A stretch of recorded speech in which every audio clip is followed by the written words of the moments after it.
सदाशिवसमारम्भां शङ्कराचार्यमध्यमाम् अस्मदाचार्यपर्यन्तां वन्दे गुरुपरम्परां श्रुतिस्मृतिपुराणानाम् आलयं करुणालयं नमामि भगवत्पादं शङ्करं लोकशङ्करं शङ्करं शङ्कराचार्यं केशवं बादरायणं सूत्रभाष्यकृतौ वन्दे भगवन्तौ पुनः पुनः ईश्वरो गुरुरात्मेति मूर्तिभेदविभागिने व्योमवद्व्याप्तदेहाय दक्षिणामूर्तये नमः। श्री चिद्घन गणेशाय नमो मह्यं सुखं नित्यं सत्प्रकाशं व्यापकं नामरूपाधिष्ठानं बुद्ध्यबोध्यं बुद्धेर्दृक्यत्व निर्मलम् अपारं सर्ववेदान्तवेद्यं प्रत्यक्परमः तदेव हन्मत्वं निश्चितामतिः। श्री गुरुभ्यो नमः। ठीक है, आगे नाद बिंदु उपनिषदि क्या प्रसंग चल रहा है? प्रारब्ध। कोई कहते प्रारब्ध है, कोई कहते प्रारब्ध नहीं है। तो समन्वय कैसे करेंगे? तो कहते हैं पारमार्थिक दृष्टि से, ज्ञानी के दृष्टि से प्रारब्ध नहीं है। संचित और आगामी तो वैसे भी नहीं है, और प्रारब्ध नहीं है क्योंकि ज्ञानी ब्रह्मात्मा अपने आप को समझता है, उसको कोई संशय नहीं रहा। इसीलिए कर्म कहाँ से होगा? इसीलिए आत्मा में कर्म न होने के कारण, ज्ञानी आत्मा ब्रह्मात्मा स्वरूप होने के कारण उसकी दृष्टि से तो कहीं प्रारब्ध नहीं है। और जहां प्रारब्ध है कहा है, वो शरीर के दृष्टि से, व्यावहारिक दृष्टि से है, बाकियों की दृष्टि से, अज्ञानी की दृष्टि से। तो वही कह रहे नाद बिंदु उपनिषदि। नाद बिंदु उपनिषद में क्या कहा गया? उत्पन्ने अतत्व ज्ञाने प्रारब्धम नैव मुंचति तत्वज्ञान उदयाद ऊर्ध्वम प्रारब्धम नैव विद्यते। तो कहते हैं उत्पन्ने अतत्व विज्ञाने, माने तत्व विज्ञान उत्पन्न नहीं हुआ, तभी नहीं कर दिया तत्व ज्ञान के साथ, तो क्या अतत्व विज्ञान उत्पन्न हुआ है? माने तत्व ज्ञान उत्पन्न नहीं हुआ है तो प्रारब्ध का मोचन नहीं होगा, माने प्रारब्ध रह जाएगा। तत्वज्ञान उदयाद ऊर्ध्वम, जब ये तत्वज्ञान उत्पन्न हो गया तब क्या होगा? प्रारब्ध नहीं होता है, प्रारब्धम नैव विद्यते। देहादीनाम असत्वात्तु यथा स्वप्ने विबोधतः कर्म जन्मांतरीयम यत् प्रारब्धम इति कीर्तितम। तो कहते हैं प्रारब्ध क्या है? किसी दूसरे जन्म में, पहले, दूसरे माने इसको छोड़कर पहले जो भी जन्म आया है उससे जो उनमें से कुछ निकाल कर प्रारब्ध कर्म के रूप में प्रतीत हो रहा है यहाँ पे। तो कहते हैं ये क्या है कि देहादि तो है ही नहीं, देह, स्थूल शरीर, मन, बुद्धि इत्यादि इंद्रिय, ये तो है नहीं, असत्वात। ज्ञानी के दृष्टि से देहादि तो नहीं है। तो यथा स्वप्ने विबोधतः, तो स्वप्न में था, पर स्वप्न से जागृत अवस्था में आने पर जो देहादि स्वप्न के है वो तो नहीं रहेंगे। वैसे ही क्या है कि यही जागृत से ज्ञान अवस्था में, जैसे ज्ञानी जागृत हो गया, जागृत से जागृत हो गया ज्ञान अवस्था में, तभी कहते हैं कि जन्मांतरियम कर्मयत, उसको जो प्रारब्ध कह रहे वो कैसे रहेगा? तत्तु जन्मांतर अभावात, जन्म किसको था? तो जन्म तो ज्ञानी को नहीं था, आत्मा को जन्म कभी भी नहीं था। इसलिए वो जो कर्म है तत्तु जन्म, तत्व जन्मांतर, इस जन्म से भिन्न जो पहले जन्म थे उससे कृत जो कर्म है वो यहाँ पे उस शरीर से जन्म में जो शरीर प्राप्त था उन शरीर के द्वारा, उन शरीरों के द्वारा जो कर्म किया गया वो अभी प्रारब्ध के रूप में आया है। तो कहते ज्ञानी को तो जन्मांतरीय है ही नहीं, जन्मांतर है ही नहीं। तो जन्मांतर नहीं है तो जन्मांतरीय कहाँ से होगा? जन्मांतर में जन्मांतर से शरीर से जुड़ा हुआ। तो कहते जब जन्म ही नहीं था कोई, तो ज्ञानी का जन्मांतरीय कर्म कहाँ से होगा? प्रारब्ध। तत्व जन्मांतर अभावात पुंसः नैव अस्ति कर्हिचित। पुंस माने या ज्ञानी पुंस, ज्ञानी को, पुरुष को पुरुषेते इति पुरुषात्मा, आत्मा को कर्हिचित, कर्हिचित मतलब कदाचित, कदाचित नास्ति, करही करके भी शब्द का प्रयोग होता है, रिही प्रत्यय होता है अर्ही करके, कदा कालेदा वैसे रिही प्रत्यय भी होता है। स्वप्न देहो यथाद्यस्तः तथैवाहम ही देहकः अध्यस्तस्य कुतो जन्म जन्माभावे कुतो स्थिति। तो कहते हैं स्वप्न देह जो है वो तो अध्यस्त है, जो जागृत शरीर को लेकर जो अपने आप को देवदत्त इत्यादि मानता है। वो देवदत्त जब भी स्वप्न देख रहा है तो स्वप्न में जो देह है वो तो अध्यस्त है देवदत्त के लिए। तो वैसे ही अयम ही देह का, वैसे ही ये देवदत्त का जागृत शरीर भी वैसे ही है, और वैसे ही माने अध्यस्त ही है, आत्मा में अध्यस्त है। तो अध्यस्त से कुतो जन्म, जो अध्यस्त है उसका जन्म कहां से होता है? जब भी अभी रज्जु सर्प देख, रज्जु की जगह सर्प देख रहे हैं, तो सर्प का जन्म कब हुआ आप बता सकते हैं? तो वो तो है वहां पे। तो जब ये प्रतीति हो रही है तो उसका कहीं जन्म नहीं है। तो अनादिकाल अज्ञान चल रहा है, इसीलिए हम अज्ञान का जन्म नहीं मानते। वैसे अभी अज्ञान कार्य जो उसका जन्म नहीं है, तो अध्यस्त का जन्म कहां से होगा? अध्यस्त से कुतो जन्म, और जन्म नहीं है तो जन्मावय कुतो स्थिति, तो कैसे रह जाएगा? जन्म नहीं है तो जन्म जिस शरीर का हुआ है से मान रहे, उससे कृत कर्म, और वो अभी इस जन्म में आ गया, ये कैसे संभव है? इसीलिए उसका निराकरण कर दे दूर से ही। उपादानम प्रपंचस्य मृद्भाण्डस्य इव पश्यति, भाण्डस्येव पश्यति अज्ञानं चेति वेदान्तैः तस्मिन् दृष्टे क्व विश्वता। तो कहते हैं उपादानम, प्रपंचस्य उपादानम पश्यति, कैसे? मृद्भाण्डस्यैव। तो घट, मिट्टी का घड़ा है, तो कहते घड़े का उपादान मिट्टी है, उपादान कारण, मटीरियल कॉज। तो कहते हैं वैसे ही प्रपंच का उपादानम पश्यति, किसको देखता है? अज्ञानम, अज्ञान को देखता है। अज्ञान से ये अज्ञान ही उसका ही परिवर्तन होकर परिणाम लेता है, परिणाम ही उपादान कारण कहते हैं माया या विद्या को। तो कहते हैं अज्ञानम च इति वेदांत ही, वेदांत मानते हैं कैसे? तो तस्मिन् नष्टे क्व विश्वता। तो यहाँ पे पश्यति कहा गया, उपादानम, ये उसके साथ अध्यस्य कुतो जन्म कुतो स्थिति उपादानम प्रपंचम अज्ञानं चेति वेदांत तस्मिन् नष्टे क्व विश्वता। तो ये अलग से देख लीजिए, अज्ञान को मानते हैं, पर ये वेदांतई ही, कि इसमें आपको वेदांत ही दृष्टा करके जोड़ना पड़ेगा। अज्ञानम च दृष्टा वेदांतई ही उपादानम, जैसे मृद्भाण्डस्य इव पश्यति देवदत्त कश्चित्, वैसे ही कि अज्ञान से वेदांत ही दृष्टा, और तस्मिन् नष्टे क्व विश्वता।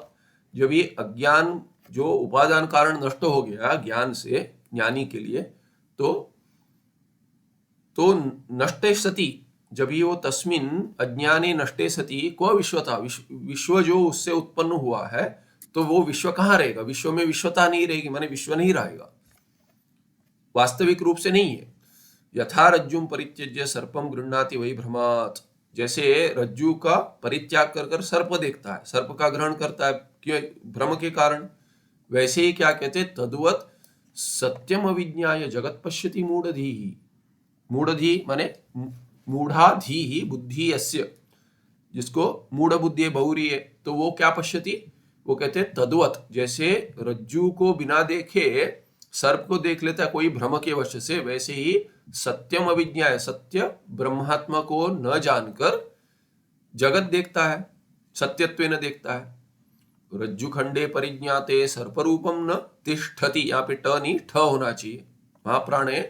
रज्जु खंडे परिज्ञाते सर्परूपम न तिष्ठति अधिष्ठाने तथा ज्ञाते प्रपंचे शून्यताम गते देहस्यापि प्रपंचत्वात् प्रारब्धावस्थिति कुतः अज्ञानी जनबोधार्थम प्रारब्धमिति चोच्यते इति। तो क्या कह दिए, मिलकर देखें, क्योंकि कहीं आधा लिया है कहीं पूरा लिया है, ऐसे लग रहा है ये श्लोक। तो कहते हैं कि रज्जु खंडे, ऊपर जो कह दिया रज्जु खंडे परिज्ञाते, जब भी रज्जु खंड माने रज्जु वस्तु पता चल गई कि सर्प है ही नहीं, रज्जु है, तो परिज्ञाते में संपूर्ण ठीक से संशय नहीं रहा, परितः ज्ञाते सती, जब भी संपूर्ण ज्ञान हो गया संशय रहित कि रज्जु ही है, कहीं संशय नहीं रहा कि अरे ये अभी सर्प का अनुभव हो रहा है, ऐसा नहीं है। चर्चा चल रही थी कि अनुभव और ज्ञान क्या है, कि सर्प का अनुभव फिर भी होगा, नहीं होगा। सर्प का अनुभव हो रहा है मैंने सर्प का ही ज्ञान हो रहा है, रज्जु का ज्ञान हो गया सर्प का अनुभव हो गया, ऐसे नहीं कह सकते।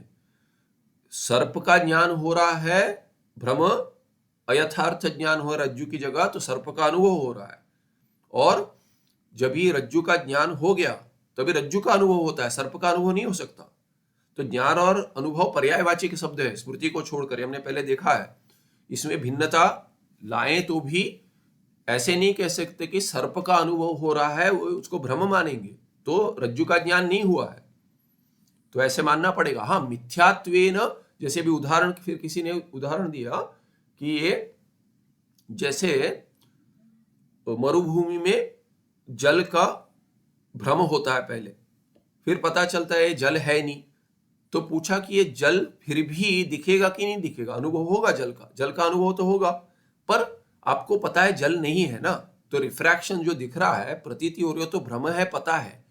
जिसको भ्रम है, पता है, उसको भ्रम नहीं हो रहा है। तो किसी ने भेद किया, ये जो हो रहा है अभी जल की प्रतीति हो रही है, तो उसे मरुभूमि का ज्ञान है, फिर भी जल का अनुभव हो रहा है, इसीलिए अनुभव और ज्ञान में भेद कर दिए। नहीं हो रहा है। मैंने कहा कि यदि जल का अनुभव हो रहा है तो जल का ज्ञान भी उत्पन्न हो रहा है, तो रज्जु का ज्ञान है कि नहीं, तो रज्जु का ज्ञान तो है, रज्जु का नहीं, क्षमा कीजिए, अधिष्ठान मरुभूमि का ज्ञान है कि नहीं, वहां पे मरुभूमि है, जल नहीं है। वो ज्ञान होते हुए भी मिथ्यात्वेन जो उत्पन्न हो रहा है उसको मिथ्या जानता है, तो ज्ञान ठीक उत्पन्न हुआ है। भ्रम को भ्रम जानता है और प्रतीति हो रही है, इसका अर्थ नहीं प्रतीति मात्र से भ्रम हो रहा है नहीं मान सकते। तो इसीलिए ये नहीं कह सकते उसको अधिष्ठान मरुभूमि का ज्ञान है फिर भी जल का अनुभव हो रहा है, ऐसा आप भेद जब भी कर रहे हैं तो उसका अर्थ क्या हो गया, सत्यत्वेन उसे मरुभूमि का ज्ञान हो गया, फिर भी ज्ञान वृत्ति जल की बन रही है, तो ज्ञान वृत्ति बनेगी, अनुभव माने क्या, ज्ञान की वृत्ति बन रही है, वो जल की जलाकार वृत्ति बन रही है, फिर भी वो क्या है कि मिथ्यात्व निश्चय है उसको। इसीलिए क्या है कि अनुभव और ज्ञान में भेद नहीं कर सकते, वहां पे उसको अनुभव भी हो रहा है, वही ज्ञान है, पर उसको मिथ्यात्वेन अनुभव हो रहा है, मिथ्यात्वेन ज्ञान हो रहा है, और सत्यत्वेन क्या हो रहा है, मरुभूमि का अनुभव भी हो रहा है और मरुभूमि का ज्ञान भी हो रहा है, ऐसे मानना पड़ेगा। तो इसीलिए उसको क्या बाधित अनुवृत्ति कहते हैं। उसका बाद हो गया, जल का बाद हो गया, प्रतीति मात्र से सत्ता नहीं आई, प्रतीति है, जल के रूप में प्रतीति है, रज्जु जैसे नहीं हो, रज्जु सर्प और उसमें भिन्नता है। रज्जु में सर्प की प्रतीति का बाद जब भी हो जाता है तो सर्प फिर प्रतीति नहीं होता, पर मरुभूमि में जल की प्रतीति का बाद होने पर भी जल दिखता है, तो बाधित अनुवृत्ति है वो, किंतु वो सत्यत्व भ्रांति नहीं होती, ये समझना चाहिए। ठीक है, वो प्रसंग में कह दिया क्योंकि कल लंबी चर्चा चल रही थी किसी से। ठीक है, अधिष्ठाने तथा ज्ञाते, वैसे अधिष्ठान का जो ज्ञान हो गया, प्रपंच शून्यताम गते, इसमें प्रपंच हम शून्यताम गते हैं, प्रपंच की प्रतीति हो गई पर उसमें सत्यता बुद्धि नहीं है, शून्यता बुद्धि है ही नहीं, ये समझना चाहिए। तो ये प्रपंच ज्ञाते प्रपंचे शून्यताम गते, क्या है, शून्यताम बुद्धि में समझ में आ गया है, फिर भी शून्य दिखता है, क्या शून्य की तो प्रतीति नहीं होती, प्रपंच की प्रतीति होगी पर सत्यत्वेन नहीं होगी, ये मानना पड़ेगा। हाँ, यदि समाधि में तो प्रपंच की प्रतीति ही नहीं होगी, इसीलिए भिन्न भिन्न भूमिका बनाई है सप्त भूमिका योग वासिष्ठ में, ये हमने देखा है पहले। देहस्यापि प्रपंचत्वात् प्रारब्ध अवस्थिति कुतः, और देह क्या है, अरे देह की प्रतीति होगी क्या, कहते देह तो प्रपंच में है, प्रपंच के अंतर्गत जो है उसकी सत्यत्व से प्रतीति नहीं होगी, तो देह भी प्रपंच के अंतर्गत है, प्रपंचत्वात् देहस्य माने देह प्रपंच के अंतर्गत ही है, तो प्रारब्ध अवस्थिति कुतः, तो देह का प्रारब्ध रह गया, ऐसा नहीं कह सकते क्योंकि वो तो शून्य हो गया, बाधित अनुवृत्ति कहेंगे या वो शून्य कह देंगे, जो समाधि में उसके लिए शून्य, उसके लिए देह की प्रतीति नहीं होती, प्रपंच की नहीं होती, माने देह की भी नहीं होती, अपने देह की ही नहीं होती। ठीक है, अज्ञानी जन बोधार्थम, तो प्रारब्ध का कथन क्यों किया है, कहते अज्ञानी जन बोधार्थम, ये ज्ञानी के लिए नहीं है, अज्ञानी के लिए बतलाने के लिए है। वो कहेगा अरे ज्ञानी का देह तो रह गया, तो कहते हाँ रह गया, आपकी दृष्टि में रह गया, कहते तो हाँ प्रारब्ध बच गया, कहते ज्ञानी की दृष्टि से नहीं है, अज्ञानी की दृष्टि से देह की प्रतीति हो रही है, उसको कुछ उसके बारे में कुछ कथन करना पड़ेगा, नहीं कह सकते अरे है ही नहीं देह, वो तो कहता है दिख रहा है, दूसरी बार प्रश्न नहीं पूछेगा आपसे, कहेंगे अरे कहाँ है, देह नहीं है ज्ञानी का, कह देंगे तो उसको तो दिख रहा है, तो आपसे अगली बार नहीं पूछने आएगा तो बोलते नहीं, दूर आप सामने से आ रहे, चला जाएगा कहीं, कहीं अलग निकल लेते हैं, ये कुछ पता नहीं उल्टा सीधा बोलते हैं अध्यात्म, इसीलिए अज्ञानी जन बोधार्थम है वो, अध्यात्म उपनिषदी ज्ञानोदय, ये हो गया नाद बिंदु का पहले, अभी अध्यात्म उपनिषद है, अध्यात्म उपनिषद ज्ञानोदय, इससे अभी समझ में आता है कि केवल क्या है कि 10 उपनिषद का कथन करते हैं, उसका अभ्यास करते हैं, हो गया, ऐसा नहीं है। हो गया तो एक से भी हो जाएगा, तत्वबोध से हो जाएगा, महावाक्य से भी हो जाएगा, किससे हो जाएगा कह नहीं सकते। नहीं हुआ है तब तक अभ्यास करते हैं। तो मुक्ति को उपनिषद में संदर्भ बनाते हैं, किनका संदर्भ वास्तविक होना चाहिए ऐसा नहीं, और हो तो भी ठीक है, क्योंकि हमारे यहाँ क्या है कि अभी राम जी आए थे, फिर हनुमान जी आए थे, कृष्ण जी आए थे इत्यादि जो कथन करते, तो भगवान राम आए थे और हनुमान साथ आए थे ऐसा मानते हैं। तो ये जो इतिहास है, इतिहास ही कहेंगे इसको, इतिहास इस ये त्रेता युग में इत्यादि युग में हुआ था। अभी कहेंगे त्रेता युग में, द्वापर युग में जो कथन करेंगे, तो अवतार पुरुष का जो कथन करेंगे, अभी ये 4 युग समाप्त होने के बाद क्या फिर युग नहीं रहेगा, फिर सतयुग आएगा इत्यादि जो युग आते हैं, तो ये युग बार बार आते रहते हैं। तो अभी पूछेंगे कि भगवान राम जी का अवतार कब हुआ था, कृष्ण जी का अवतार कब हुआ था, किसी युग में हुआ था, फिर कहेंगे किस कल्प के किसी युग में हुआ था। तो अभी किसी कल्प के किसी युग में मान लेंगे, तो फिर कभी वो कल्प समाप्त हो गया फिर आएंगे, तो वहां अवतार नहीं होंगे, वहां भी अवतार होंगे। कहेंगे वही जीव के रूप में प्रतीत होंगे क्या, नहीं वैसे ही चलेगा क्या, हाँ वैसे ही चलेगा, फिर युद्ध होगा, फिर वैसे, क्योंकि ये क्या है कि चलते रहेगा संसरण। तो अवतार पुरुष के लिए तो संसरण नहीं है, बाकियों के लिए तो संसरण है। तो इसीलिए मानेंगे कि ये युग चलते रहेंगे, अवतार भी चलते रहेंगे। तो यदि अवतार चलते रहेंगे, वेद तो जैसे है वैसे ही आता है, वेद के शब्द जैसे हैं वैसे ही आते, थोड़ा कल्प में कुछ अंतर होगा, किंतु जैसे है मंत्र वैसे ही आते, सृष्टि वैसे ही आगे बढ़ेगी। अभी प्रश्न ये आएगा कि जो राम जी का कथन हुआ है मुक्ति को उपनिषद में, राम आंजनेय संवाद जो है हनुमान जी का और राम जी का, मुक्ति को उपनिषद 108वां उपनिषद कहते हैं उसको, उसी में 108 उपनिषदों का क्रम और शांति मंत्र इत्यादि बताते हैं। तो वो जो उपनिषद है उसमें राम जी और हनुमान जी का यदि संवाद हुआ है, तो कहेंगे वो तो जब ही राम जी आए हैं तभी हुआ होगा, हनुमान जी का संवाद तभी हुआ होगा। तभी यदि संवाद हुआ है तो वेद को अनादि कैसे मानेंगे, वेद पहले से कैसे मानेंगे, उनके जन्म से पहले है, तो पिछले युग में, पिछले कल्प में, अनादि काल से कभी है, तो तभी नहीं था, अभी अभी हुआ है क्या वेद, क्योंकि उस उपनिषद को तभी मानेंगे। तो ऐसा नहीं है, ऐसा नहीं है कि घटना पहले हुई है और बाद में उपनिषद आया, उपनिषद में कथन हो गया कि ऐसा घटना हो रही है या होगी, सब कथन होगा। इसका अर्थ ये नहीं है कि वो जो संवाद हुआ है वो संवाद होने के बाद उपनिषद आया, उपनिषद में बतलाया गया कि ऐसा संवाद होगा, हुआ था, होते रहेगा। या तो ऐसे लीजिए, या तो तात्पर्य उसमें मत लीजिए कि किन किन की चर्चा चल रही थी, क्योंकि हमारे पास कोई प्रमाण नहीं है कहने के लिए, कि विरुद्ध प्रमाण नहीं है कि ऐसा हो ही नहीं सकता, कोई प्रमाण नहीं है। इसीलिए क्या है कि जैसे अभी याज्ञवल्क्य, अभी कहते हैं कि याज्ञवल्क्य श्रुति बृहदारण्यक में चलता है, मैत्री के साथ संवाद चल रहा है, जनक राजा के संवाद चल रहा है, तो बोलते हैं जनक राजा ये वही है, जनक राजा सीता मैया के पिताजी, तो कहते हैं कि वो यदि है तो वो तो अभी हुए होंगे, कभी राम जी का अवतार हुआ तभी सीता मैया जी प्रकट हुई तभी हुआ होगा। तो ये याज्ञवल्क्य का संवाद कभी हुआ था, उसके बाद हुआ था नहीं, वो तो याज्ञवल्क्य जब भी थे तभी उनको भी पता हो ना हो कि उपनिषद में वैसे चर्चा हुई, वो तभी प्रकट ना हुआ हो, माने वो मंत्र प्रतीत ना हुआ हो किसी को, ऐसा भी संभव है। इसीलिए संशय नहीं आना चाहिए वेद का प्रामाण्य में, इसीलिए बतला रहा हूं, क्योंकि मैं कहूंगा, क्योंकि कोई कहीं कहीं पूछ लेगा आपको कि अरे ये रामानुजन संवाद, अच्छा ऐसा आता है, किसी ने पूछा था, उनमें ऐसा संवाद उपनिषद में आता है, ये तो रामायण में चर्चा होती है इसकी, रामायण का उपनिषद के साथ क्या संबंध, ऐसे कोई पूछ लेगा।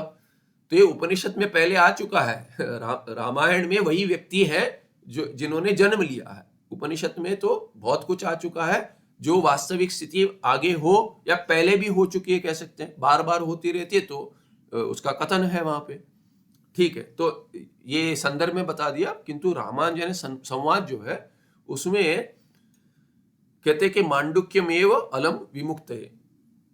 हनुमान जी पूछते हैं कि भगवान राम को पूछते हैं कि आप जिस अवस्था में रहते हो बहुत आनंद दिखता है तो ये कौन सी अवस्था है, तो कहते हैं वेदांत की अवस्था है। तो ये कैसे प्राप्त करूं मैं? तो कहते हैं कि मांडुक्यमेव अलम विमुक्ते, एक मांडुक्य पर्याप्त है, मोक्ष हो जाएगा। नहीं हुआ तो कहते दशोपनिषद का अभ्यास करो, उसका क्रम बताया, ईश केन कट प्रश्न इत्यादि। उससे नहीं हुआ तो कहते हैं कि और ऐसे करते 32 ऐसे कुछ है, 56 ऐसे कुछ करते करते फिर 108 गिनाते, तो कहते हैं 108 से हो जाएगी।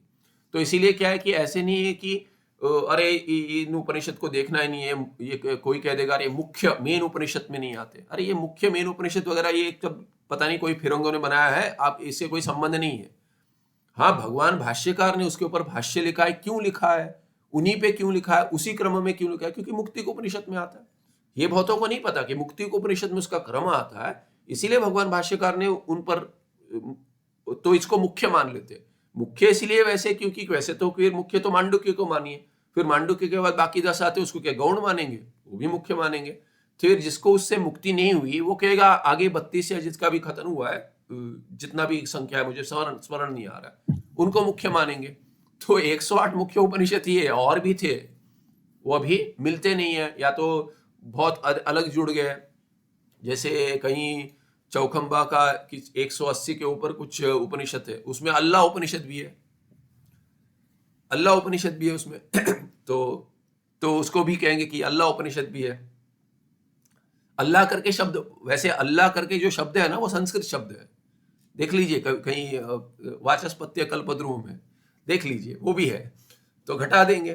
कोई कहते हैं कि वो अकबर के समय पर जोड़ दिया था इत्यादि, ठीक है, जैसे भी है, इसीलिए उसको तो नहीं मान सकते। पर हम मुक्ति को उपनिषद में जो सूची आती है ना, उनको तो मानना पड़ेगा कि वो उपनिषद है, वो ठीक है। तो ठीक है, तो ये तो इसीलिए क्या है कि यह अध्यात्म उपनिषद जो है ये भी 108 के अंतर्गत है। अध्यात्म उपनिषदी ज्ञान उदयात, यहाँ पे पुस्तक होता दिखा रहता है, यहाँ है नहीं, कहीं होगा, ठीक है, बैक हो गया। ज्ञान उदयात पुरा आरब्धम कर्म ज्ञानात् न नश्यति स्फुटतया अवेद्यते आवेद्यते। तो क्या कहते हैं, अध्यात्म उपनिषद में क्या कहा गया, ज्ञान के पहले जो प्रारब्ध है, क्षमा कीजिए, ज्ञान के पहले जो ज्ञान उदय से पहले जो आरब्धम कर्म, आरब्धम प्रारब्धम कर्म, वो ज्ञान से नाश नहीं होगा उसका। तो जैसे वो मुक्त इशुवत, जैसे वो बाण छोड़ दिया तो वो कहेंगे, पर वो किस दृष्टि से है, इसी दृष्टि से इसका समर्थन वहीं पे प्राप्त होता है। इति स्फुटतया आवेद्यते, ये स्फुटतया दिखाते, बहुत बहुत स्पष्टता है। अदत्वा स्वफलम लक्ष्यम उद्दिश्योत्सृष्ट बाणवत व्याघ्र बुद्ध्या विनिर्मुक्तो बाणः पश्चात्तु गोमतौ न तिष्ठति भिनत्येव, यहाँ पे तकार 2 होना चाहिए, भिनत्येव लक्ष्यम वेगेन निर्भरम। भिनति तो ठीक नहीं लग रहा है, भिनत्येव करके, ठीक है, जो भी है। तो कहते हैं अदत्वा स्वफलम, स्वफलम अदत्वा, अपना फल बिना दिए, कौन है वो, कहते कि ये लक्ष्यम उद्देश्य उत्सृष्ट बाणवत। तो लक्ष्य देखा कि क्या है कि व्याघ्र बुद्धिया, व्याघ्र की, अरे शेर है, कोई शिकारी के लिए जा, शिकार मत समझिए, या तो शेर दिखा कष्ट दे रहा है तो उसको मारना है, क्योंकि वो बहुत सारे गाय उठा के ले जाता था इत्यादि, इसीलिए क्या है कि किसी को बुलाया, वो व्याघ्र को मार रहा है, तो बाण छोड़ दिया व्याघ्र को देखकर, बाघ को देखकर ये बाण छोड़ दिया। अभी क्या हो गया, वहां बाघ तो चला गया, उसके पीछे गाय थी या बैल था, जो भी, तो कहते वो अभी, तो क्या कहेंगे, तो अभी छोड़ा है बाण क्या सोचकर कि वो लगेगा व्याघ्र को, पर अभी व्याघ्र के चले जाने से या भ्रम हो गया समझिए, तो अभी वहां पे क्या कि कोई घूम रहा है तो छोड़ दिया बाण, यहाँ पे व्याघ्र घूम रहा है ऐसे कह दिया, तो व्याघ्र था नहीं, क्या था, तो कहते कि अभी लक्ष्य था जहां, अभी वो लक्ष्य छेदन बिना किए तो बाण अपने गति उसकी समाप्त नहीं होगी, बाण की गति समाप्त नहीं होगी। तो ये गति चल रही है, लक्ष्य उद्देश्य उत्सृष्ट बाण, छोड़ तो दिया आपने बाण, व्याघ्र बुद्धिया छोड़ दिया, किंतु विनिर्मुक्त जो बाण है उसको हाथ में आपके नियंत्रण नहीं रहा, छोड़ दिया आपने, तो अभी कहते हैं बाण पश्चात तू गोमतो, फिर क्या है कि गोमती होगी, अरे ये नहीं है, व्याघ्र नहीं है, तो गाय है या बैल है इत्यादि, तो कहते हैं न तिष्ठति भिनति एव। तो ये तो भेदन करेगा ही करेगा बाण। वैसे ही लक्ष्यम वेगेन निर्भरम, तो कहते हैं वेग से, जिस वेग से जा रहा है वो जब तक वो वेग समाप्त नहीं हो तब तक वो चलेगा। वो हो सकता है कि लक्ष्य को लगकर रुक जाए, या वेग और होगा तो लक्ष्य के आर पार भी चला जाए। तो इसीलिए कहते हैं कि ये वैसे ही प्रारब्ध है। अजरो अस्मि अमरो अस्मि इति यह आत्मानं प्रपद्यते तदात्मना तिष्ठतो अस्य कुतः प्रारब्ध कल्पना। तो कहते हैं वैसे ही ये प्रारब्ध है, ये उतना ही भाग लिए, प्रारब्ध भी वैसे ही ये कहते हैं। अभी उसका निराकरण करते हैं। जो अजर अस्मि, मैं जरा व्याधि मरण से मुक्त हूं, वैसा अमर हूं, ऐसे जो आत्मा अपने आप को स्वरूप को देखता है, तदात्मना तिष्ठत, तदात्मना माने उसी स्वरूप में, शुद्ध आत्मा के स्वरूप में जो है, अस्य कुतः प्रारब्ध कल्पना, उसके लिए प्रारब्ध कल्पना कैसे कर सकते हैं? तो ये मुक्त ईशुवत कहते हैं, तो वो तो ठीक है, पर वो दृष्टि जो है वो भिन्न है, वो शरीर की दृष्टि से, व्यावहारिक दृष्टि से।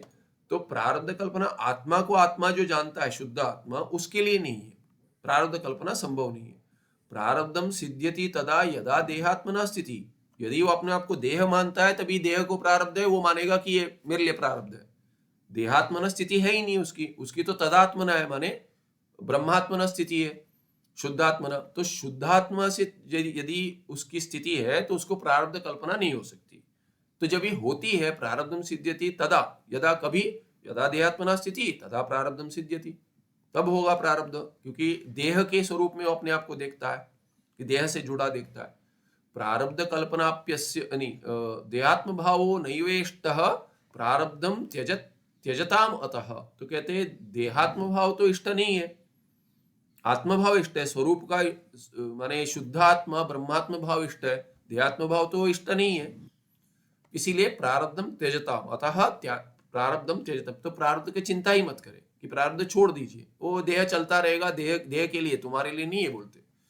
प्रारब्ध कल्पना अपयस्य देह से भ्रांति रहे हुई, तो यदि प्रारब्ध की कल्पना करेंगे तो इस देह में भी जो प्रारब्ध की कल्पना कर रहा है वो भी भ्रांति ही है। अपने आप को देह मानकर करता है या देह के लिए मानता है तो भी ये भ्रांति है कहते हैं, क्योंकि देह ही नहीं है तो प्रारब्ध कहां से होगा? अपने लिए देह ही नहीं है तो प्रारब्ध कहां से होगा? जो पहले हमने नाद बिंदु उपनिषद में भी देखा था वैसे ही। अध्यस्तस्य वही का, अध्यस्तस्य कुतः सत्वम असत्यस्य कुतो जनी। तो देह तो अध्यस्त है, अध्यस्त की सत्ता नहीं होती, तो सत्ता जिसकी नहीं होती उसका धर्म कहां से होगा? कि जन्म हुआ है, जन्म नहीं हुआ है तो उसका कर्म कहां से होगा? कर्म नहीं होगा तो प्रारब्ध कैसे मानेंगे? तो देह के लिए भी प्रारब्ध कल्पना ये भ्रम ही है, क्योंकि देह ही नहीं है, देह तो अध्यस्त है। माने अध्यस्त करेंगे, सोचेंगे, जैसे पहले हमने देखा था उदाहरण कि विचार करता है किसी को विवाह करना है, नहीं हुआ, सोचता है मेरी पत्नी है, मेरे बच्चे हैं, तो पत्नी ही नहीं है तो बच्चे कहां से होंगे? तो ये सब क्या है कि भ्रांति के ऊपर और भ्रांति हो रही है। तो इसके लिए कहते हैं कि वो क्या है कि एक डॉक्टर जो बायोमेडिकल इंजीनियरिंग पढ़ता था तभी एक डॉक्टर पढ़ाने आते थे, तो उन्होंने कह दिया कि ये कुछ होता है ना, एक साइकोसिस होता है, एक न्यूरोसिस होता है। तो कहते थे कि ये ऊपर क्या है कि एक उनमें से एक जो है कि वो building Castle's in the air कहते हैं, तो वैसे वो एक मैंने भ्रम से एक विचार करता है, कहीं उसने घर बांध लिया है दूसरी जगह, सिजोफ्रेनिया हो गया, कहीं घर बांध लिया है। एक जो है उसमें से वो कभी कभी जाता है, वास करता है, आपके साथ ही रहता है, कभी वहां जाता है, आ जाता है, जैसे घूमने जाता है, आ जाता है उसके असल में कभी, तो कभी लगता है कि आपको ये ठीक नहीं है ये। दूसरा जो है वो उसका वास वहीं है, वो है ही नहीं आपके साथ, उसका वास वहीं पे, न्यूरोसिस जिसका हो गया, तो न्यूरोसिस और साइकोसिस कहते थे, तो दोनों में भेद करते थे। तो ये वैसे तो ये देह की तो भ्रांति होगी, अभी देह की भ्रांति नहीं, उसमें प्रारब्ध कल्पना भी कर दी, ये भी है, तो उसका वास वहां हो गया है, तो ये भ्रम नहीं है, भ्रम में भ्रम हो रहा है, तो ये समाप्त नहीं होगा। तो कहते अजातस्य कुतो नाशः, जिसका जन्म नहीं हो उसका नाश कब होगा इत्यादि। अरे प्रारब्ध है, देह नहीं है, कर्म नहीं होगा, प्रारब्ध नहीं होगा, प्रारब्ध भी एक कर्म ही है, तो ये प्रारब्ध नहीं होगा, वो भी जन्मांतर कृत इत्यादि करके आपने व्यवस्था बना दी दूसरे को समझाने के लिए, अभी उसी में आप फंस गए। तो मकड़ी क्या है, जाल बनाती है पर उसमें स्वयं नहीं फंसती। ये कहते हैं आपने बना दिया, आपने बूंद दिया जाल दूसरे के लिए फंसाने के लिए, उसको उत्तर देने के लिए तर्क में, और आप ही फंस गए उसमें। ऐसा नहीं होना चाहिए, मकड़ी जैसे रहिए, आप मत फंस जाइए उसमें। तो कहते हैं अजातस्य कुतो नाशा, तो कहते हैं प्रारब्ध का नाश कहाँ से होगा? कहते हैं जन्म ही नहीं हुआ है शरीर का, कर्म ही नहीं हुआ है, प्रारब्ध है ही नहीं, और कहते हैं प्रारब्ध का नाश कैसे होगा? तो कहाँ जाके वास कर रहे हो आप? वहां पे बांध लिया आपने, वहां जाके वास करो। तो कहते अजातस्य कुतो नाशा प्रारब्धम असतः कुतः, जो है ही नहीं देह उसका प्रारब्ध कहां से होगा?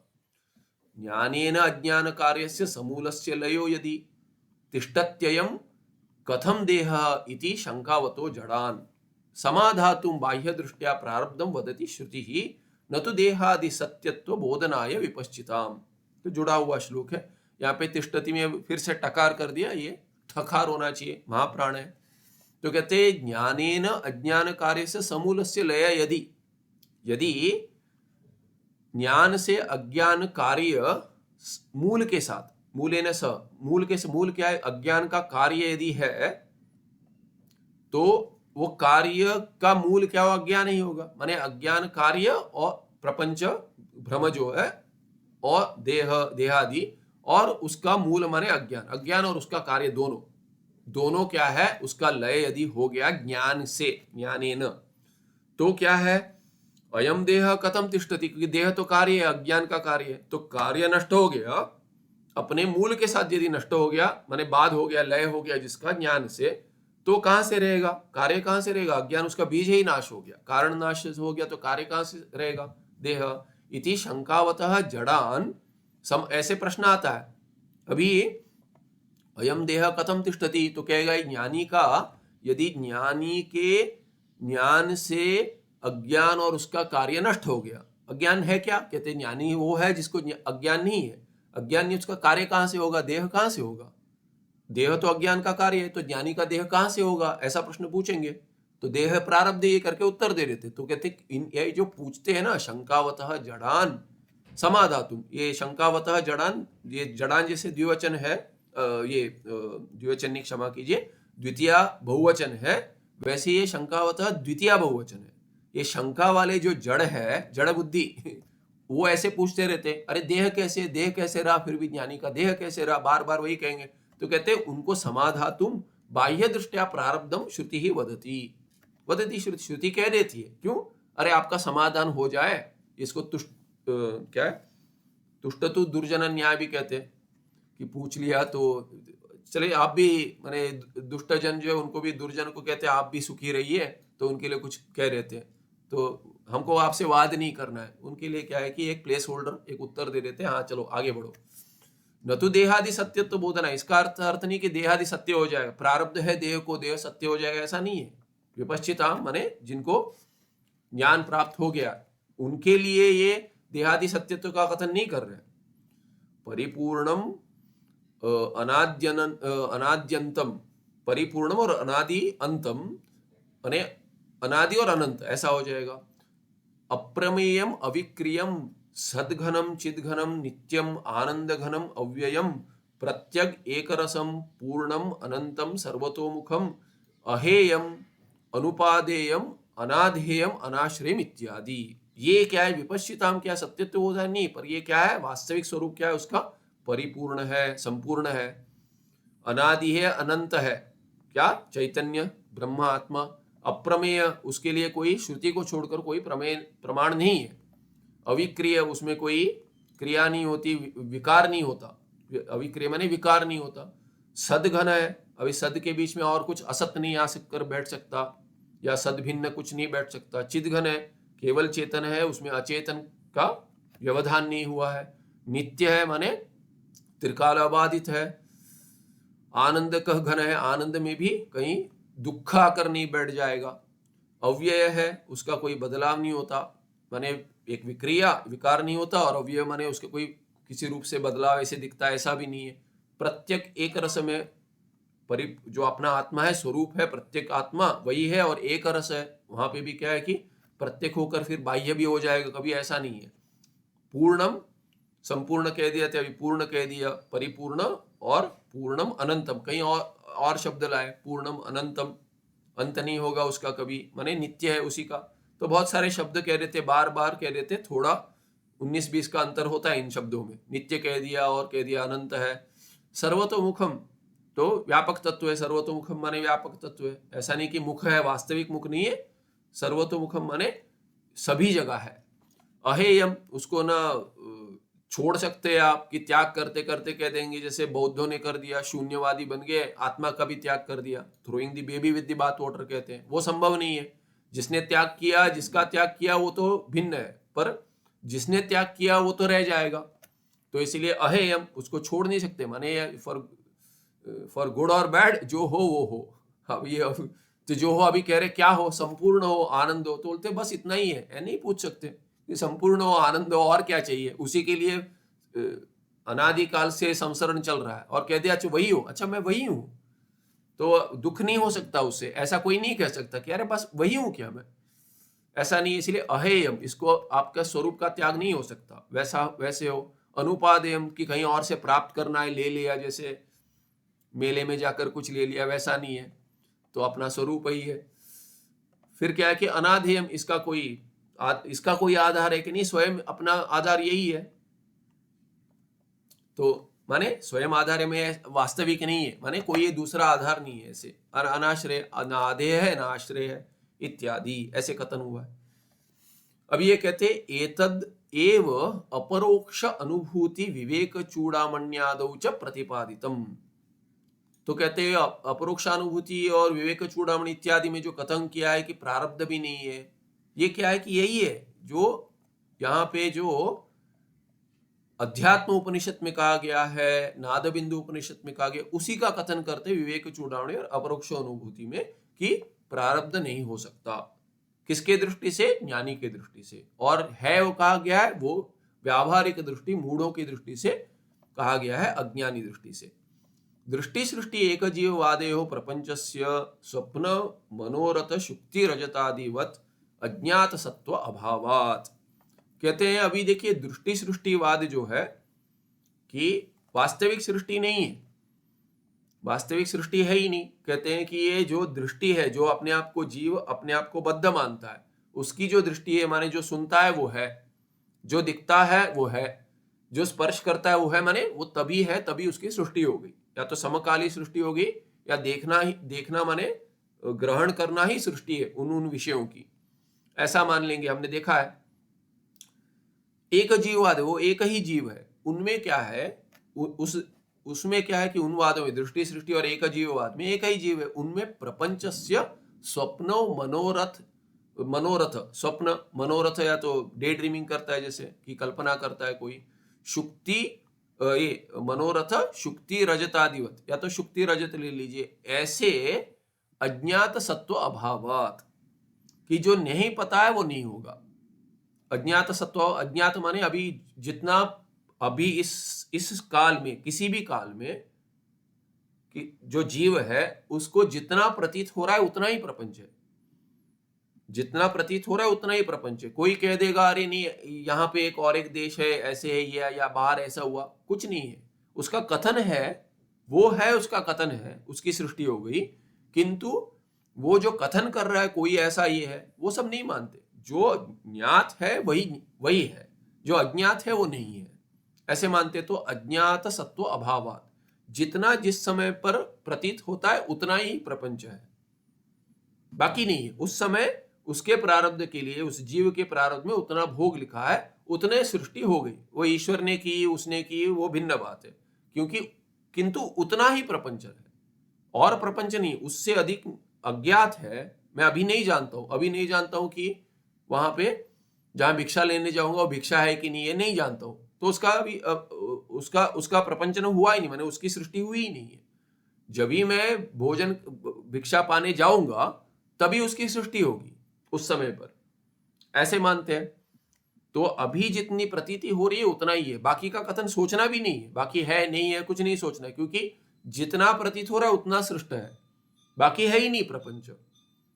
ये एक जीववाद है, दृष्टि सृष्टिवाद है। तो इसलिए अज्ञात सत्व का अभाव होने से एक प्रक्रिया है, ज्ञानेन अज्ञान नाशे समूल नाश एव सर्वस्य स्यात्।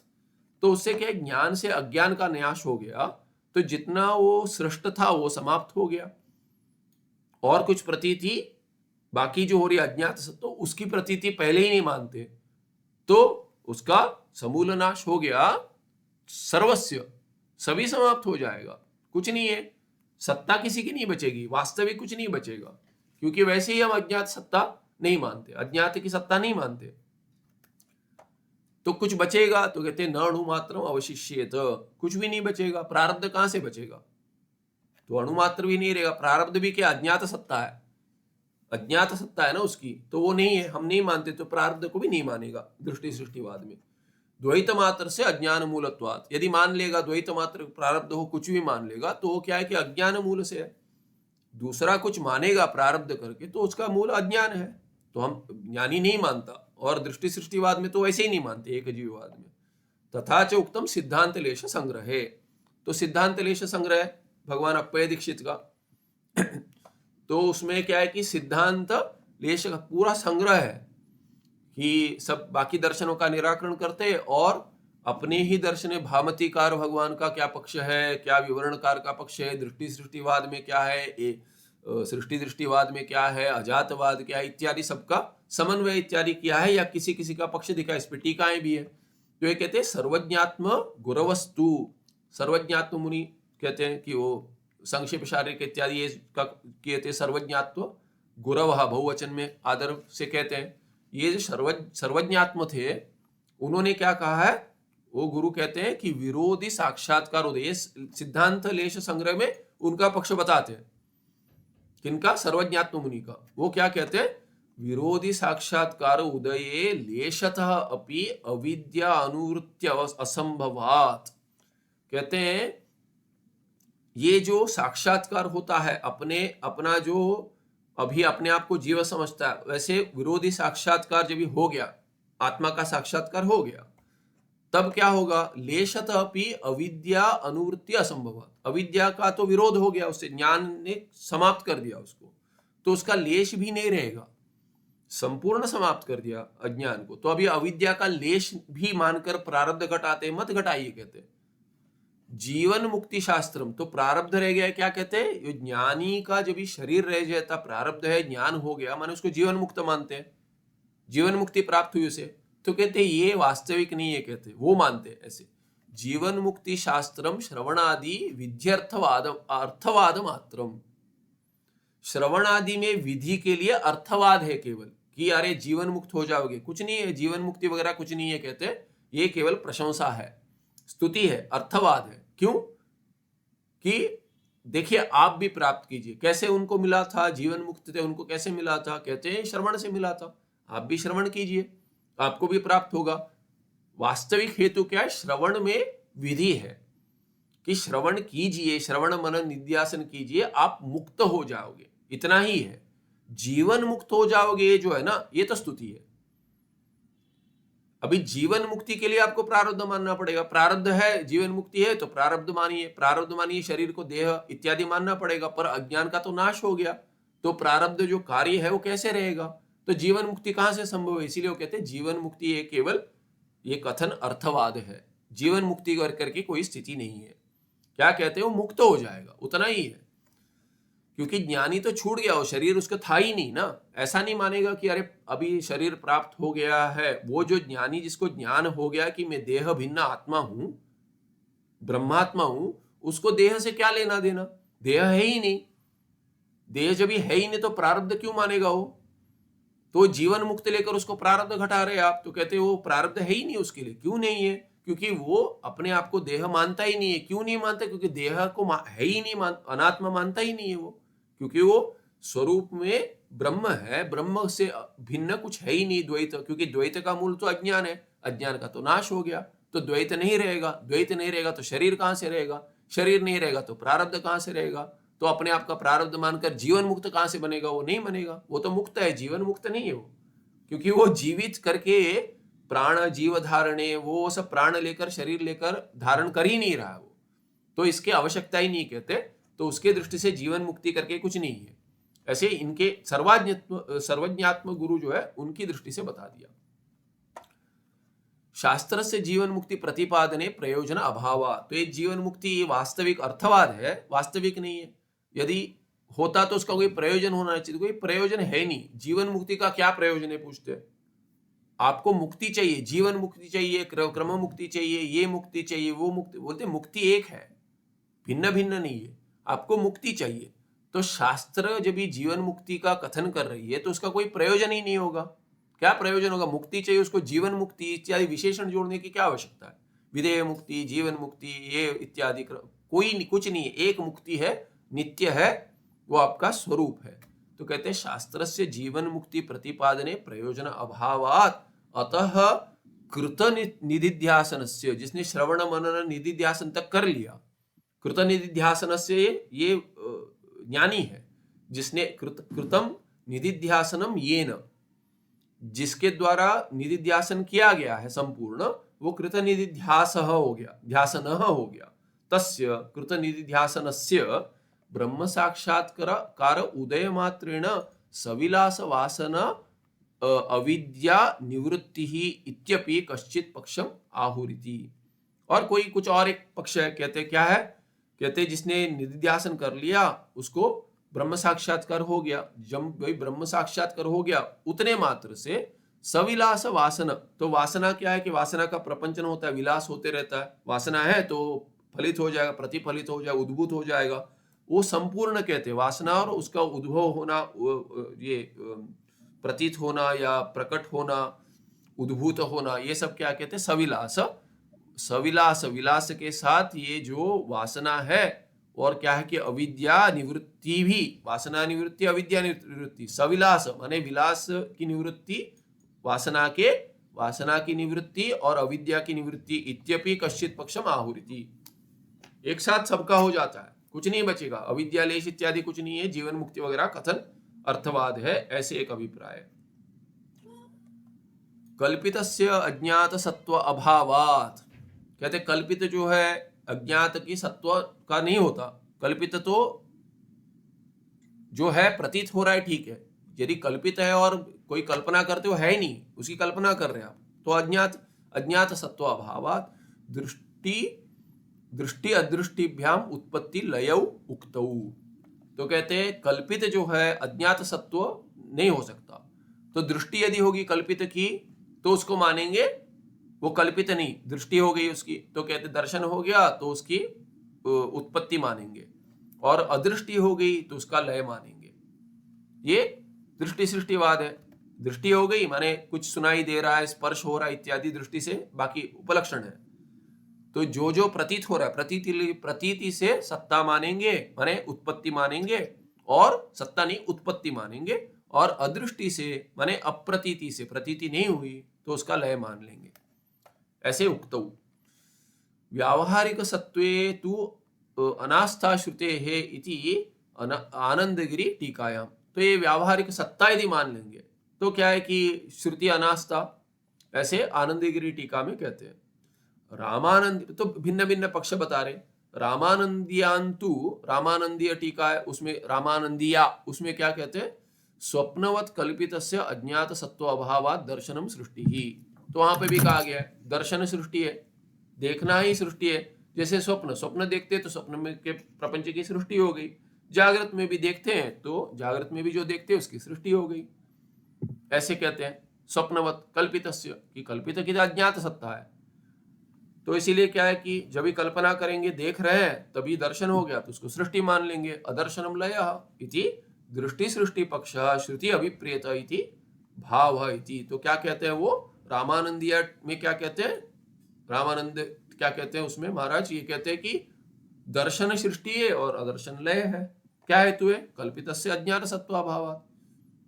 जो कल्पित है वो अज्ञात होते उसका सत्व नहीं होगा। यदि कल्पित दर्शन हो गया तो सृष्टि मानेंगे, अदर्शन हो गया तो लय।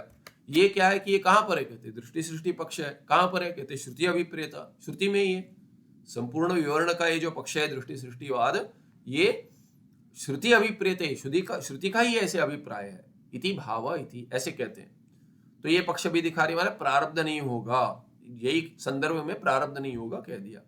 अतः प्रातिभासिक पक्षे अविद्यालेशस्य ज्ञानात् नाशानंतरम अवस्थिति ही असंभवात अवस्थित्यसंभवात प्रारब्ध कथन कथा अनवकाश एव। तो उसके क्या अर्थ हो गया? तो कहते प्रातिभाषिक पक्ष, ये सब प्रातिभाषिक है, प्रातिभाषिक पक्ष है, स्वप्नवत मिथ्या ऐसे जब ये हो गया, सभी दर्शन सृष्टि हो गई, अदर्शन लय हो गया, तो कहते हैं वो प्रातिभाषिक पक्ष हो गया दृष्टि सृष्टिवाद का। अविद्यालेश कहां से रहेगा? वो भी ज्ञानात उसका नाश हो गया, ज्ञानात नाशानंतरम अवस्थिति असंभवात, या अविद्यालेश नहीं रहेगा, ज्ञान से समाप्त हो गया अविद्या, अविद्या समाप्त यदि हो गई तो उसका लेश कहां से रहेगा? इसीलिए वो यदि नहीं रहेगा तो उसका जो कार्य है प्रारब्ध, उसका कथन करेंगे। प्रारब्ध कथा अनवकाश, प्रारब्ध कथा का अवकाश ही नहीं है कथन करने का, ऐसा कह दिया।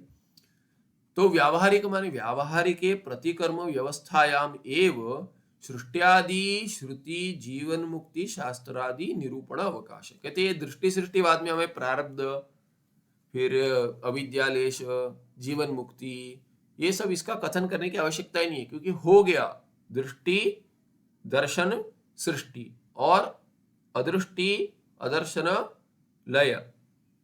अविद्या से होता है स्वप्नवत, और अविद्या का नाश ज्ञान से हो गया, तो कुछ लेश वेश का कथन नहीं करना है, बहुत ही सहज है। अविद्या समाप्त हो गई, उसका कार्य नष्ट हो गया, न अविद्या लेश रहा, न प्रारब्ध रहा, न जीवन मुक्ति का कथन की आवश्यकता है। तो ये सब कहां पर है? तो कहते हैं व्यावहारिक दृष्टि जब होगी, व्यावहारिक सती प्रतिकर्म, या व्यावहारिक विषय में कहेंगे तो व्यावहारिक जब ले लेंगे तभी क्या होगा? प्रतिकर्म व्यवस्थायाम एव सृष्टियादि श्रुति जीवन मुक्ति शास्त्रादि निरूपण अवकाश है। कहां पर इसका निरूपण का अवकाश है? किसका? सृष्टि आदि, सृष्टि स्थिति लय, फिर श्रुति कह रही है, फिर कहते हैं जीवन मुक्ति शास्त्र है, ये सब क्या है कि आदि जो जो आपको कथन करना है कि प्रारब्ध है, ये है, वो है, वो सब क्या? प्रतिकर्म व्यवस्था जब आप जोड़ेंगे, माने भिन्न भिन्न जीव मानेंगे, उनका भिन्न भिन्न कर्म मानेंगे, उनकी स्थिति मानेंगे, वो सब घटाना है तो आप कीजिए सब कि सृष्टि दृष्टिवाद लेकर आप घटा दीजिए। दृष्टि सृष्टिवाद में पक्ष में ये सब नहीं आता, कह दिया। मुख्य पक्ष में, मुख्य वेदांत का जो सिद्धांत है, मुख्य सिद्धांत है, उसमें ये सब नहीं है, अपेक्षा ही नहीं है, अवकाश नहीं है, कह दिया। इत्थम अधिकारी त्रयाणाम, 3 अधिकारी थे, ये अभी टिप्पणी चल रहा है वैसे, अधिकारी त्रयाणाम, क्योंकि ये पिछला पन्ना जो था ना वो पूरा टिप्पण था, उसके पहले शुरू हुआ था, मूल कुछ नहीं है, यहां शुरू हुआ था नहीं, ये 2 पन्ने ये टिप्पणी चला, यहाँ पिछले 2-3 पन्ने पहले शुरू हुआ था, यहाँ पे 1 2 3 4 5, ये 5वां जो चल रहा है, उसके बाद ये कथन शुरू हुआ, 2 पन्ने पूरे टिप्पण थे, और अभी आगे समाप्ति करेंगे। हाँ, यहाँ समाप्त हो रहा है, क्या कहते हैं?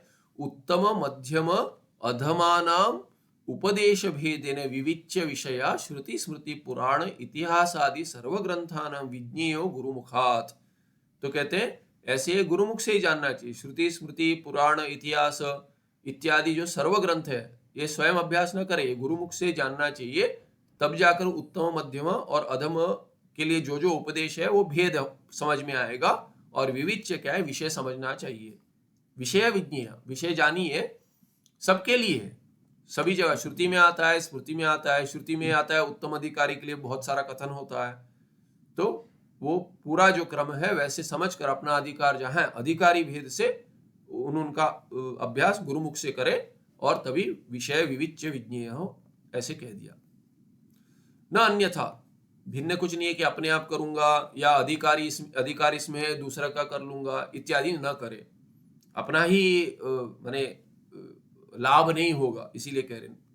इष्ट सिद्धि अभावे अपि पतन प्रसंगात, कहते हैं इष्ट सिद्धि अभावे अपि, तो कहते हैं कि चलो इष्ट सिद्धि नहीं होगी तो क्या है, ठीक है, मुझे जो चाहिए वो नहीं मिलेगा, टाइम पास हो जाएगा। कोई कहता है कि टाइम पास के लिए करते हैं, अरे रिटायरमेंट के बाद क्या करना है, कर लेंगे, सब कर लेंगे, अरे इतने वर्षों से इतने जन्मों से यही कर रहे हैं। तो कहते हैं इष्ट सिद्धि अभावे अपि, इष्ट सिद्धि प्राप्ति नहीं होगी, चलिए क्या हो जाएगा उससे? अरे नहीं, पतन भी हो सकता है। कहेंगे क्योंकि आपने विरुद्ध किया ना, जिसमें अधिकार है वो छोड़कर जिसमें अधिकार नहीं है वो उसका किया, तो कहते हैं पतन प्रसंगा। तो गुरुमुख से पढ़ेंगे तो गुरु आपको बता देंगे कि ये ठीक है, नहीं है, कि अपने आप कर लेंगे तो जैसे कि भ्रम हो जाएगा, सब जानता हूं मैं। तो पूज्य स्वामी जी क्या कहते थे, ईश्वर गुरु इनमें ये सब जिनको नहीं चाहिए ना, स्वयंभू कहते हैं अपने, अरे मुझे किसी क्या, क्यों कहते कि ये फादर फिगर कॉम्प्लेक्स है इनको, क्या कहते हैं, तो कहते हैं कि बचपन में पिताजी ने बहुत कष्ट दिया है, ऐसे बुद्धि में बैठ गया, हमको कोई, मैंने कहते हैं ना कि चालू भाषा में करे आया, हमें किसी बाप की आवश्यकता नहीं है, वैसे कह देंगे। तो इसीलिए ईश्वर नहीं चाहिए, गुरु नहीं चाहिए, सब फादर फिगर बन के बैठते, हमको नहीं चाहिए, ऐसे साइकोलॉजी होती है। पर यही क्या है कि कहीं जाएंगे, इंजीनियर बनेंगे, डॉक्टर बनेंगे, वहां सब चाहिए, हार्वर्ड चाहिए, ये चाहिए, वो सब चाहिए, वहां पे वो उसको संप्रदाय, हाँ वो ठीक है, वहां से उनसे पढ़ेंगे, स्वयं नहीं करेंगे, मैंने स्वयं पढ़कर नहीं किए, वहां पे तो ट्यूशन चाहिए अधिक पैसा देकर, यहाँ नहीं करेंगे। तो अर्धजरत ये न्याय तथा च उक्तम, तो ये कहा गया, तो कहते हैं ये समाप्त कर देते हैं आज। तथा च उक्तम माया ही अचिंत्या निर्वाच्या जगत जन्माधिकारिणी, ये पूरा पढ़ लेता हूं, अधिक कुछ नहीं है इसमें। कहा है कि किस दृष्टि से माया को सत्य देखते हैं, व्यावहारिक देखते हैं माने मिथ्या, और किस दृष्टि से तुच्छ देखते हैं। ये भिन्न भिन्न ग्रंथ में आया, पंचदशी में आया, विवेक चूड़ामणि इत्यादि में आया, वही है और अधिक कुछ नहीं है। तो ये माया ही अचिंत्या अनिर्वाच्या जगत जन्माधिकारिणी अदृश्या परमनार्थ हेतु दुर्घटकारिणी, तो ये स्पष्ट है, दुर्घटना कर देती है। कौन है? माया है। क्या अचिंत्य है, चिंतन ऐसे सत्य है कि असत्य नहीं हो सकता, इसलिए अनिर्वाच्य है। और जगत जन्मादि का जन्म स्थिति लय ये सब कार्य वही कराती है। अदृश्य है, अदृश्य और परम अनर्थ हेतु है, ये संसार में ढकेल देती है, वही परम अनर्थ है, दुख का कारण बनती है। लौकिकास्ताम ही मन्यन्ते वास्तवीं युक्तिशालिनः नरः युक्तिशालिनः नरो अनिर्वाच्य वचनीयाम तो तुच्छाम श्रौतात्म वेदिना। तो कहते हैं लौकिका क्या मानते हैं, लौकिक इसको माया को क्या है, ताम ही मायाम क्या वास्तविक मन्यन्ते, वास्तव मानते हैं। युक्तिशालिनः इसके साथ जाएगा, नरः युक्तिशालिनः जो है नरः वो क्या मानते हैं, अपने आप को निरु का नरा हो जाएगा बहुवचन में। अनिर्वचनीय मानते हैं, माया को अनिर्वचनीय मानते हैं। और श्रौतात्म वेदिना, श्रौत जो आत्मा है उसको जो समझते हैं ब्रह्मात्मा में हूं, वो तुच्छ मानते हैं। यही हो गया तीन भेद से माया को, एक ही माया को तीन भिन्न भिन्न दृष्टि से भिन्न भिन्न अधिकारी भिन्न भिन्न मानते हैं। अतः श्रौतमतौ सत्याम माया तुच्छतावशात श्रौत आत्मवेदी न तुच्छ मानते माया को। तो ये श्रौतमति के अनुसार क्या हो गया, जब ये श्रौतमति होगी, सत्याम सती सप्तमी है, श्रौतमति होने पर क्या होगा, माया यह तुच्छतावशात कि तुच्छ हो जाएगी माया, कि है ही नहीं। सुखेन ब्रह्म विज्ञानम सिद्धे देव न संशया, जब भी समझ जाएंगे माया है ही नहीं, वास्तविक है ही नहीं, तुच्छ है, तब क्या होगा, मिथ्या भी नहीं मानेंगे। जब तुच्छ मान लेंगे तभी क्या है कि ब्रह्म विज्ञान सुख से हो जाए, क्योंकि ब्रह्म का कोई माया के साथ संबंध नहीं रहेगा, माया है ही नहीं तो संबंध नहीं होगा, इसलिए ज्ञानी की स्थिति ये हो जाती है। सुखेन ब्रह्म विज्ञानम सिद्धे देव। ये क्या है कि गुरु ये कुछ दिया है, कहां पर क्या है, इत्थम लौकिक दृष्टिया तत् एतत्, इत्थम लौकिक दृष्टिया एतत् सर्वैर अप्यनुभूयते, युक्ति दृष्टिया तो अनिर्वाच्या नासद आसीत इति श्रुते। तो नासद आसीत, तो पहले नसत आसीत इत्यादि कह दिया, तो तभी क्या है कि ये माया नहीं थी, इसीलिए तुच्छत्व का कथन कर दिया श्रुति में। और युक्ति दृष्टि से तो अनिर्वाच्या, वही कह दिया, ये पंचदशी में हो गया, ये कहीं और। तो कहते इत्थम लौकिक दृष्टि, लौक दृष्टि से क्या है, सर्वे अपि अनुभूयते, अनुभव होता है तो वास्तविक मानते हैं वो। युक्ति लगाएंगे तो अनिर्वाच्य मानेंगे, सत नासत मिथ्या। और श्रुति क्या कहती, नासद आसीत माने है ही नहीं, ऐसे तुच्छत्व दृष्टि श्रुति की है, वही कह दिया। नासद आसीद विभातत्वात् नासद आसीत च वादनात् विद्या दृष्टिया श्रुतम तुच्छम तस्य नित्य निवृत्तितः। तो कहते हैं क्या कि न असद आसीत, असत कभी है ही नहीं, था ही नहीं, तो विभातत्वात्, तो पर भान तो होता है, इसीलिए कहते नो सद आसीत च वादनात्, तो ये मिथ्या भी मानते, बाद हो जाता है। तो ये क्या है कि विभातत्वात् न उ सद आसीत, नासद आसीत माने क्या, ये विभातत्वात्, क्योंकि ये क्या है कि एक ये तुच्छ कथन हो गया, अभी तुच्छ होगा तो उसका भान कैसे होगा? तो कहते हैं विभातत्वात्, क्योंकि भान होता है इसीलिए सत आसित मान लेंगे। और बाद होने से क्या है कि उसका सद होगा तो बाद नहीं होगा, न के साथ जाएगा, सद न सद आसित, क्यों? बाधनात्। सच्चेत न बाध्यत, वही है, वही कहते हैं सच्चेत न बाध्यत। और क्या है कि असच्चेत न प्रतीयत, असत होता तो प्रतीति नहीं होती। वही कह रहे हैं यहाँ पे कि यदि भान हो रहा है इसीलिए असत नहीं मानेंगे। न असद आसित, तो ये न सद असद ऐसे कह दिया तो कहते हैं न असद आसित लेंगे, केवल एक लेंगे कि असत ही है, तो क्या होगा? न सद आसित ऐसे यदि कह देंगे तो तुच्छ हो जाएगा। अभी कहते हैं यदि तुच्छ होगा न सद आसित, क्यों? विभातत्वात्, ऐसा लेंगे, विभातत्वात् असद न। हाँ, और सद न क्यों? क्योंकि कहते बाधनात्, बाद नहीं होगा, सत होगा तो सत का बाद नहीं होता। और असत क्यों नहीं है? क्योंकि विभातत्वात्। विद्या दृष्टिया, तो यहाँ पे न है, एक न यहाँ आ गया, ये दूसरा न इधर न आसित करके, न उ आसित लेंगे। विद्या दृष्टिया श्रुतम तुच्छम, और विद्या दृष्टि से क्या है? तुच्छ कह देंगे उसको। तस्य नित्य निवृत्ति था, अज्ञान का तस्य ये नपुंसक में कर दिया इसीलिए इसको लेंगे अज्ञान। तुच्छा निर्वचनीया च वास्तवी च इत्यसौ त्रिधा ज्ञेया माया त्रिभिर्बोधैः श्रौत यौक्तिक लौकिक। ये विवेक चूड़ामणि में आता है कि तुच्छा, अनिर्वाच्य और वास्तवी, ऐसे तीन कह देते।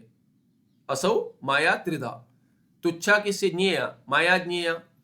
तो ये तीन प्रकार से किन से? त्रिभी बोधई, कैसे, कौन से बोध होगा? यदि श्रौत बोध होगा तो तुच्छ मानेंगे, यौक्तिक बोध होगा तो अनिर्वचनीय मानेंगे, और लौकिक बोध होगा तो वास्तविक मानेंगे, वास्तवी माया। ऐसे वही कथन कह दिया, और कुछ नहीं है। तो ये टिप्पण समाप्त हो गया। और अभी पीछे जाकर जहां शुरू हुआ था वहां देखेंगे कहां शुरू हुआ था। एक क्षण, शुरू हुआ था यहां, टिप्पण शुरू हुआ था ये 5 पर, अन्यत्र तु नस्यात् पे समाप्त हुआ था। क्या था? ज्ञानी की प्रवृत्ति केवल क्या है कि प्रारब्ध वश से शरीर रूप नहीं, शरीर पोषणादि निर्वाहक क्रियादिषु ज्ञानी न प्रवृत्ति स्यादेव, अन्यत्र तु न स्याद्। ये देखा, केवल शरीर के पोषण के लिए ज्ञानी की प्रवृत्ति होती है, रक्षण के लिए, बाकी इसमें प्रवृत्ति नहीं होती। तो क्या होगा? न विधि न निषेध इत्यादि का कथन कर दिया। ये हो गया अंक समाप्त। अगला अंक शुरू हो रहा है, ये 465 हो गया, 466 होगा अत्र आक्षेप। इसमें आक्षेप करेंगे, ये अगले पाठ में देखेंगे। बहुत लंबा टिप्पण हो गया आज, अब तक का लगता है सबसे बड़ा टिप्पण यही था। 3-3 पन्नों का कर दिए, 3-4 पन्ने का एक ग्रंथ ही लिख दिए नीचे टिप्पण में ना। ये टिप्पण करके नहीं कहना चाहिए, टिप्पण का अलग ग्रंथ है। टिप्पण में क्या होता है कि केवल एक शब्द का, इस शब्द का अर्थ इतना दी, थोड़ा कुछ कथन कर देते। यहाँ पे तो पूरा ग्रंथ कर दिया एक नया। अच्छा है, लाभ होता है, पुनरुक्ति होगी तो भी चाहिए, ठीक है। सुखम नित्यम स्वप्रकाशम व्यापकं नाम रूपे अधिष्ठानं बुद्ध्य बोध्यम बुद्धेर्दृक्यत्तु निर्मलम अपारम सर्ववेदांत वेद्यम प्रत्यक् परमः तदेवाहन्नमत्तो अन्यदिति मे निश्चिता मतिः। नमस्ते, धन्यवाद।